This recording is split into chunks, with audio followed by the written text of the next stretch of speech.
Hello, everyone. Welcome to another episode of the Geek Out Room podcast. Don't forget you can watch our episodes over on our YouTube channel, Sauceless Entertainment. You can also listen to our episodes over on Spotify and Apple Podcasts. Just type in Geek Out Room podcast in the search engine and you should find us. These characters feel adult, right? You have characters like Invisigirl, who has a past, just like everybody else, a troubled past at that, and she's trying to do better. A lot of these characters are trying to do better. They're trying to redeem themselves. They want to be a better part of society and enter society with the right foot this time. And a lot of people have messed up in their lives. A lot of people have went through things. A lot of people seek redemption and rarely get it. So when you see this game of a bunch of misfits, they're actually misfits and they're actually troubled, and for all intents and purposes, and probably for the right reasons, people want to abandon them and give up on them. There's someone or some people, very few, that don't want to do that want to give them a chance, that want to show that they can live a better lives and give them the tools to do that. And honestly, this is going to maybe sound too deep for some people, but it reminds me of the prison system in the United States. Very often, people leave prison, leave jail, and up right back in there because society is not really geared for them to re-enter, right? For a long time, if you had any type of criminal record, especially one that's pretty heinous, you're not getting a job when you get out of prison. So to get money to survive, to eat, to sleep, you're going to have to commit crimes. The only thing you can do, the only thing that can give you money to live a life in the society that you've now re-entered, and you get caught more often than not and you end right back up in the system. And I'm not saying these people deserve it or don't deserve it, but I'm saying that's the reality of the situation, especially when you go into prison and all the prison rules and the prison system, and everyone knows the prison system in the United States is absurd and it's terrible and it's not the best place to rehab in terms of your past, your addictions, your vices, the things that led you in there to begin with. So seeing that kind of as a commentary for Dispatch, where you have these criminals or former villains that are trying to become heroes now, is very interesting. It's really cool that we're on the side of giving them a chance and being the Dispatch, allowing them to be like the glasses in the chair, being your Alfred to the Batman, that kind of thing. That's the position we're in. Usually we play as a main character like Batman, Superman, Flash, like these characters where they're beloved and cool and they have all the powers and they have all this stuff, right? And they always get the girl, all these things. But we're playing a regular ass dude. And not even a Batman regular ass dude. We're playing a regular ass dude that you and I could be. Okay? And he has to command the respect of people with real superpowers.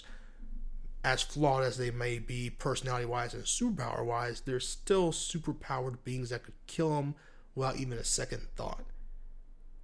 And that's a very scary and interesting dynamic and position to be in.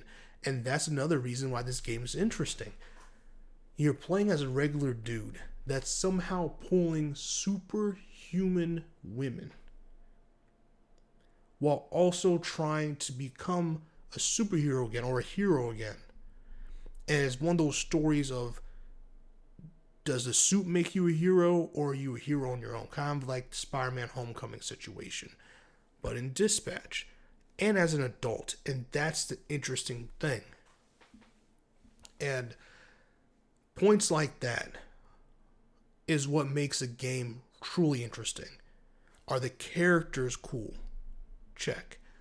Are the characters, do they have, if it's a cast, are they dynamic? Are they interesting? Do they play well off each other? How's the voice acting for animated stuff? Check, check, check. Alright.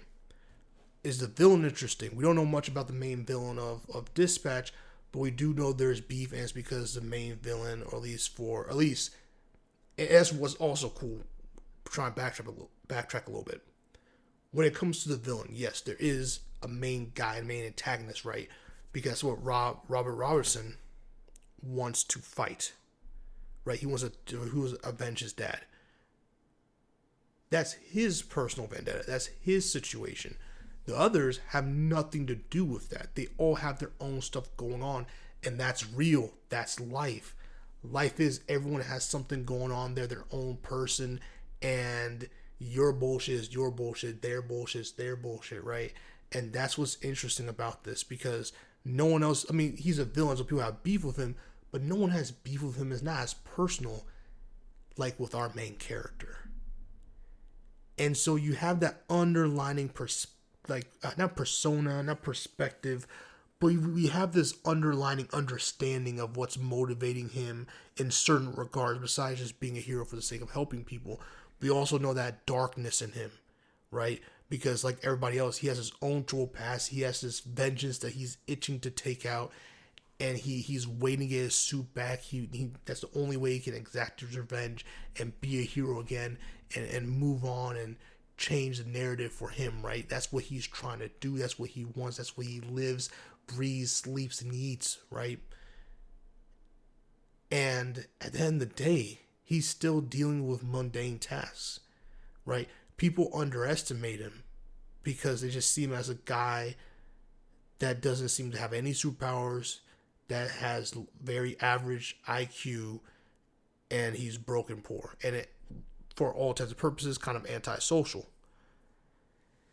And so having a main character like that in the world of heroes can be real scary to write a character like that.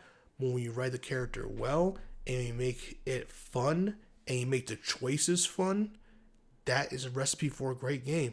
Choice-based games are fun because you get to really live out and kind of watch. It's like an interactive movie. It's an interactive movie. I don't know if y'all remember that movie that came out about like maybe 6 years ago or so now, maybe 5 or so years ago. Black Mirror Bandersnatch, was it? Or something like that? Where you could watch a Black Mirror episode that was interactive. Like, it's kind of like that. It's kind of like that. And this game, when the season's done or when it's all said and done, is going to be a game that has a very strong story. I'm not surprised. I think the creators of The Wolf Among Us was a part of this game. And if that's the case, I'm telling, or at least the writer, I forgot which position, but if that's the case, you could see it because it has